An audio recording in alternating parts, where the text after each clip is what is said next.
ፋብሪካዎችን ለመገንባት ከቀረጥ ነፃ ያስገቡትን 100 ሚሊዮን ብር ዋጋ ያለው ብረት ሲሸጡ የተገኙ 14 ባለሀብቶች ተያዙ።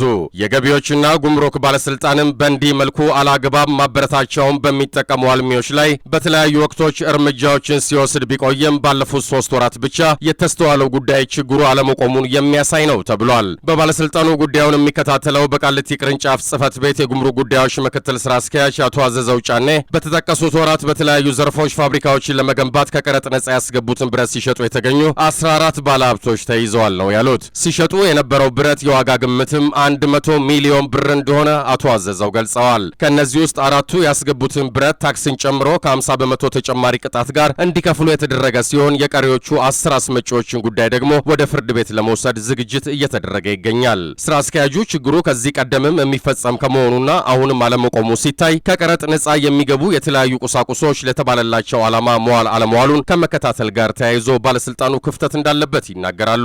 ባለስልጣን መስሪያ ቤቱ ከዚህ ጋር ተያይዞ ችግሮችን በጥናት ከመለየት ድርጊቱ ሳይፈጸም መከላከል የሚያስችለውን አቅጣጫ እየዘረጋ እንደሚገኝም ነው በባለስልጣኑ የጉምሩክ ጉዳዮች ዘርፍ ዋና ዳይሬክተር አቶ ሞገስ ባልቻ የተናገሩት። የዘገባው ምንጭ ፋና ብሮድካስቲንግ ኮርፖሬት ነው።